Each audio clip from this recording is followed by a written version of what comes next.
Okay, right before lunch, it is now my pleasure to introduce our patient speaker, Simon Bray. Simon was diagnosed with multiple myeloma 2 years ago in 2015, and if any of you in the room like to play the ponies, you might recognize Simon because he's like this big horse dude and talks on TV. Right, Simon? Please.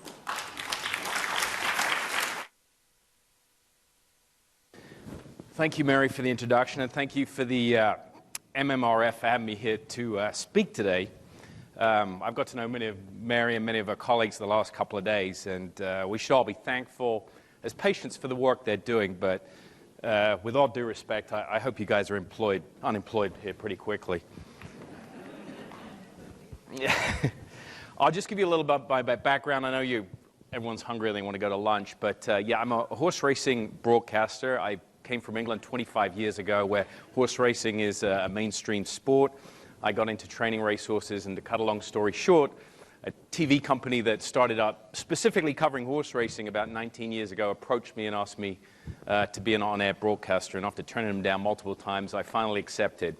TVG, as it's known, it's on Dish, Direct, and various other cable outlets. I also did some work for Fox Sports, covering their horse racing productions the last couple of years as well. So that takes us to 2015, when my myeloma journey started. Professionally, my curve was like this. Things were arcing in the right direction. Personally, I'd been married 13 years. I had a young son, Oliver, 2.5, and my daughter was due in about 4 months. That was February 2015. She was due in July. I'd had no health issues. The one challenge my wife and I had health-wise through our 13 years of marriage, we'd struggled through infertility, 8 years of IVF treatments and invasive surgeries. So we were fortunate to be in this position with a young son born via a gestational surrogate and a daughter that was on the way as well. So things were looking good. I was living a healthy lifestyle. I was eating clean, worked out 4 days a week, doing CrossFit, climbing ropes, lifting weights. And like a typical CrossFit person, there are two types of CrossFit people, if you're aware of them: those that talk about it and those that talk about it. I didn't smoke. I drank maybe 1 or 2 drinks a week. Pretty boring person, I suppose. But I'd had this nagging back pain, right shoulder blade. It wasn't typical. It would come and go. A couple of Advil, a few days rest, it would come and go.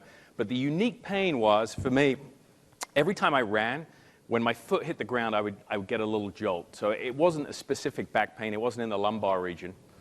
And my wife was not happy, along with my in-laws, that I was doing CrossFit. I was working out with 22-year-olds, and I'm very competitive. And I was probably pushing myself too much until one day, and I put this slide in the bottom here, this one right here, because that is 3 seconds literally before my myeloma journey began. My coach was filming me right here, and I was doing multiple reps of this front squat, and he stopped the camera 3 seconds before what I found out my back broke in two, literally, and you could hear it. And then I got so much grief from my in-laws. They're like, he didn't do that. He fell off the rope. He's not telling you the truth. My wife's telling me this. And I got in the car, drove home, laid on the couch, and went to a sports orthopedist. And he x-rayed my lumbar area and said, you've just pulled a muscle. With this history of what you're doing, you've just pulled a muscle. Take some muscle relaxants. So I went home. I think it was 10 to 12 days where I battled this constant pain, managed to get through work days. But I knew something wasn't right until one night I rolled over in bed. And the pain, on a scale of 10, went from probably a 7 or 8 to 22. And I'm not exaggerating. I rolled over and my whole spine collapsed, and we ended up in this situation here, which looks like one of the slides the doctor showed earlier. So I was then referred to Dr. Decky at St. Joseph's Hospital, an orthopedic surgeon, and within 2 minutes, I couldn't walk in. I was wheeled in. He took an x-ray and gave me a couple of options, one of which was multiple myeloma. And you can see here, this was a T9 fracture, a complete collapse of the vertebrae. You can see these Swiss cheese right here on both sides. At this point, I'm a half full guy, so I don't think I've got cancer, because on initial x-ray, he couldn't see any other lesions, and there wasn't a full body scan or a CT scan. So I'm trying to be positive. I'm like, this is not myeloma. Anyway, after, I think it was 3 days later, I had an invasive bone biopsy right here, which, believe me, that's 10 times more fun than a regular bone biopsy if you have this. Believe me, I can attest for it. The confirmation of a plasmacytoma being present, and then I was thrown, as many of us are here, with the word myeloma. Had heard nothing about it, related it to melanoma, as most patients do, I think, when they get first diagnosed. So what did we do? Dr. Decky had an oncologist at his hospital, and he referred us there. But my wife, one of my wife's best friends in high school was an ER doctor, and her father was a chief virologist at City of Hope Hospital. So she called him, and he said, there's only one place you need to go. You need to come here, and you need to see Dr. Krishnan. So 48 hours later, she called me late at night on my cell phone and said, you have an appointment in 2 days, come in at 9 o'clock. And I, to this day, remember that initial meeting. It lasted an hour. She went through everything from A to Z, and in a very calm manner. And I was so impressed with her broad knowledge, a resoluteness, and the plan that we had in place, even though it was my initial visit, that I did something that probably most doctors wouldn't advise. I didn't get a second opinion. I walked out of there, and I said to my wife, this is where we're going to take care of this. So it's a shameless plug for City of Hope, but when you live it, and you've been through it, and you can attest to it, I have no problem with that. It's a great place, from the valet attendants to the clinicians to the nurses. I promise you, when you walk through that door, they treat you like family.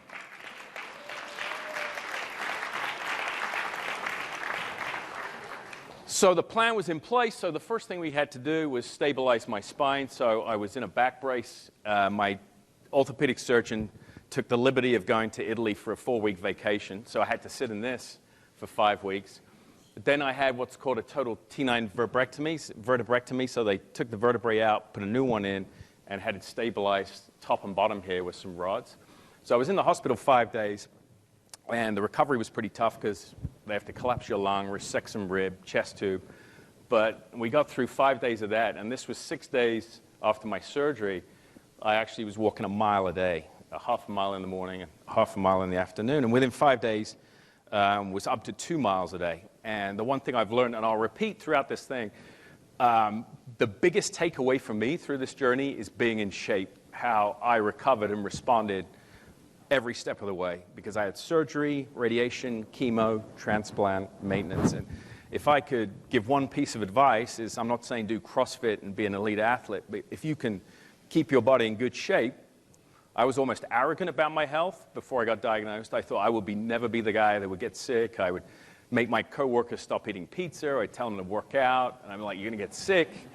And now they all offer me because I'm the cancer patient. But the flip side of that is when you go through treatment, you recover exceptionally well. I was the first patient at Dr. Decky's in 25 years that never had to go to physical rehab for this surgery because I had so much good muscle tone. So just try and stay in shape. The treatment protocol went from there, from surgery. 10 days after my surgery, then we had some radiation, 10 days of radiation. And in the middle of that, my daughter was born. Josie, right here.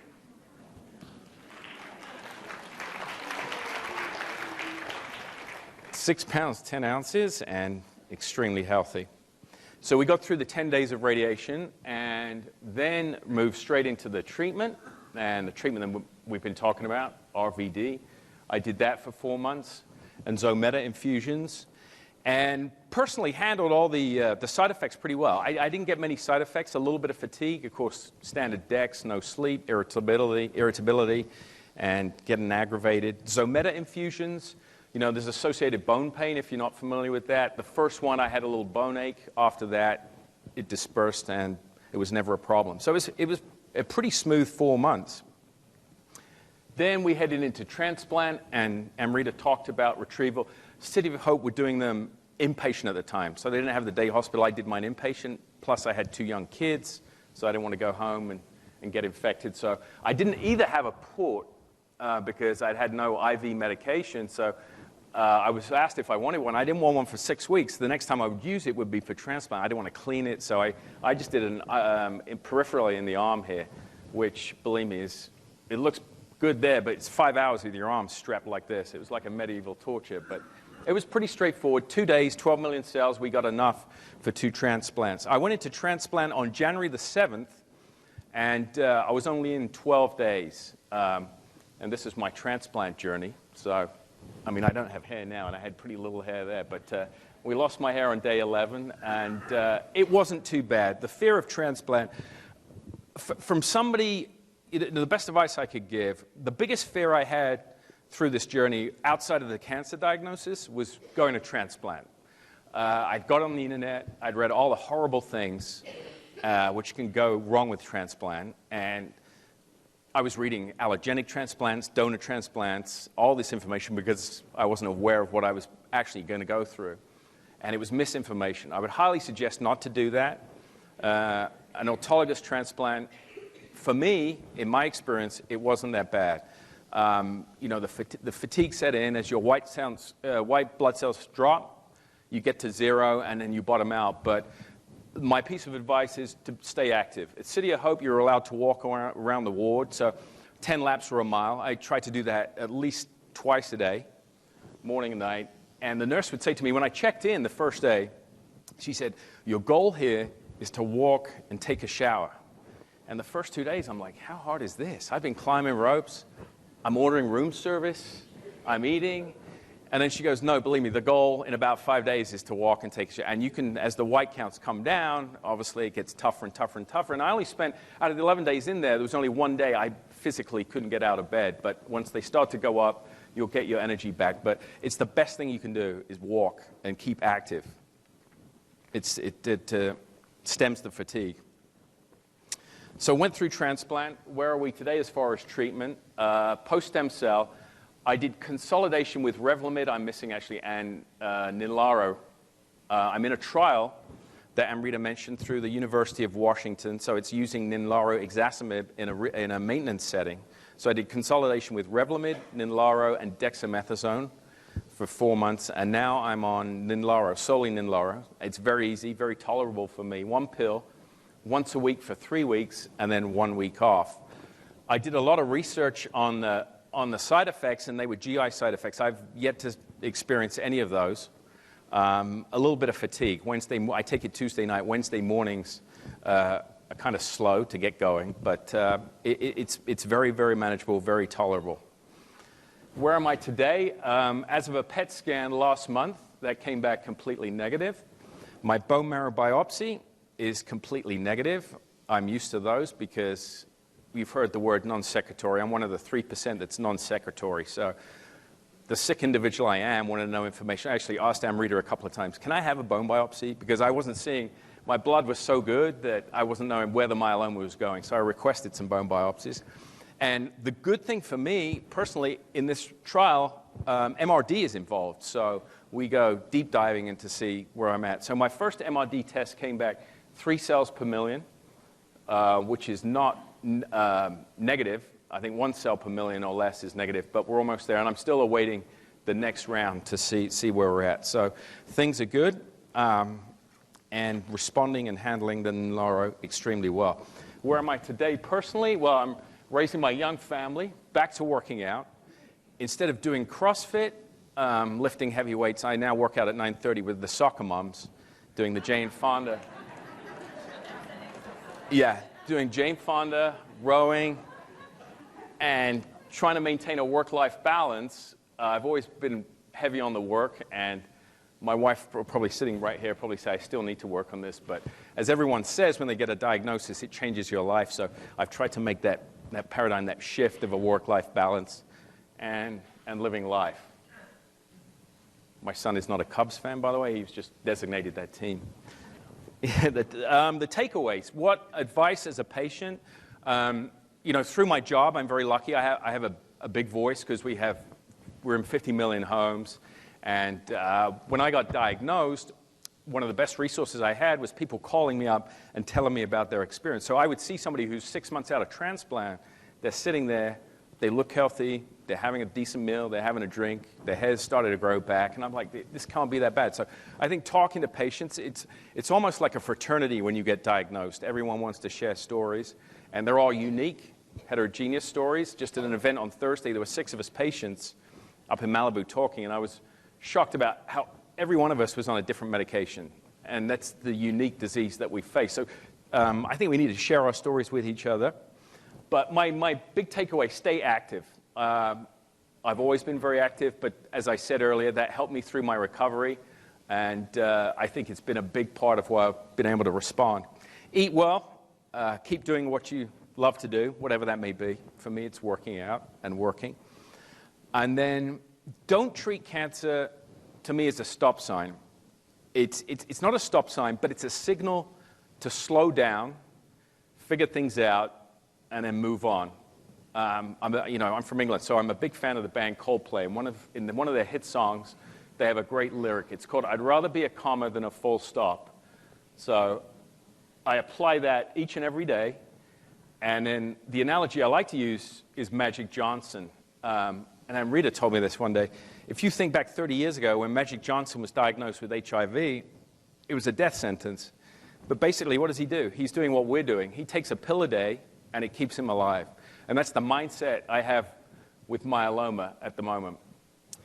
The most important thing is recognize how your disease affects your loved ones. When you get a cancer diagnosis, I was not aware of this at the beginning, but your whole family's getting diagnosed. It's not just you. And the people around you have empathy for them because it can be very tough on caregivers. They're the unsung heroes. So have empathy, be understanding. I'm kind of a closet patient. When I get sick, I like to lock myself in a room, keep myself away from my family, just have them put food under the door, and then I'll come out when everything is good. But for a caregiver, I found out talking to my wife that's a hard thing for her because she's worrying about me in there, and I'm like, just leave me alone, I'll be fine. So communicate and have empathy with the caregivers. Set targets and goals. A lot of you, when you get diagnosed, you won't have a major surgery. I had a major surgery that I had to go through before I could even get to the treatment. So in the back of my mind, for the 6 weeks, 8 weeks, 2 months before I could start treatment, my biggest fear was this disease is eating me. I'm wasting time here. So just set goals. My first goal was to get through my surgery. My second goal was the 10 days of radiation. And then I had 4 months of chemo. But instead of thinking it as 4 months, I had an appointment with Dr. Krishnan every Tuesday. I was just looking from Tuesday to Tuesday to Tuesday to Tuesday. And then when that 4 months was out the way, the next thing was the transplant. So just little goals and have targets. Don't look at the end picture because that's a year and a half, 2 years down the road, and that's just too much to take on. Stay positive. Always stay positive. I think most of us in here do that. I'll just quickly go over this. Making a difference. Like I said, I've been very open about my disease, so bring awareness to the disease, help other patients battling multiple myeloma. I'm lucky enough where I can speak publicly. I was in a public speaking engagement in August of this year, and a viewer of ours drove 150 miles just to talk to me. He had myeloma. He's one of our, and he wanted some advice, and things weren't going well, and he made that journey, and we exchanged numbers, and thankfully through the MMRF, he lives on the East Coast, and he was telling me some of his treatments, and I don't know a whole lot, but I knew enough to know that he wasn't getting frontline the best treatment. So I emailed Michael Hunt at the MMRF, and sure enough, he got him into Dana-Farber. So contacts, helping other people, and staying aware. Also, let's go back. Also, City of Hope, as we mentioned, I'm a big fan. And Dr. Krishnan has had the honor of inviting me to the Briskin Center luncheons, their biannual updates they have for all the work they're doing, thanks to a big donation from Bernard Briskin. And believe me, it's just mirroring here and then some of what treatments are on the horizon. For me, mentally, that is a very positive thing to attend twice a year. And I actually do stuff for their website as well. Fundraising. We've been very active in fundraising for the MMRF. We've raised nearly $100,000, my wife and I, in the last 2.5 years. It's a little easier with the voice I have and a very supportive television network behind me. I'm allowed freely to talk about my disease on air. And as you can see, they put screenshots up and they match contributions. So this was last year's first 5K in LA. And I was lucky enough to be the Spirit of Hope Honorary Award as well. I put this top slide in here because This is me running with Dr. Krishnan. I was about 200 meters behind her, and we had about a quarter of a mile to go. And I saw her running in front of me. I'm like, I got to catch her. And I did it not for me, but for her, because I ran up beside her. I'm like, Amrita, you've got to let me beat you. This is not a good look. If the doctor comes rolling in and the patient's wheeling in behind her, I'm like, that is not a good sell for you, what you're doing. So there you can see, I just opened up about a couple of meters distance on her there. So we'll be there tomorrow, and we've got a big team coming out. We've raised over $13,000, and thanks to a call to an in-law last night, that donation put us at the top of the fundraising team, so it put us over the edge.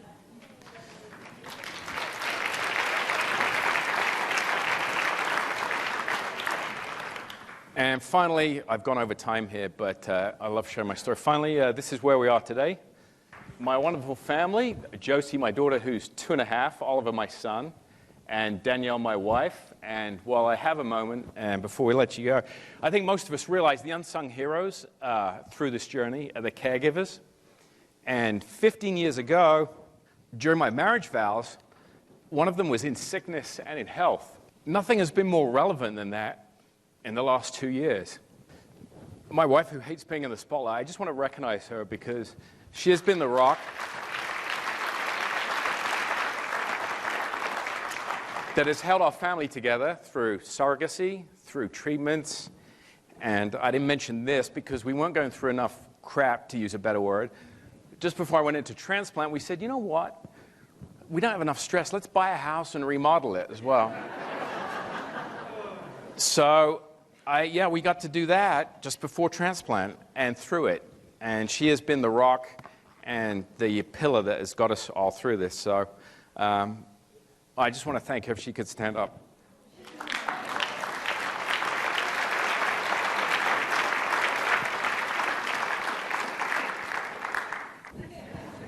Thank you.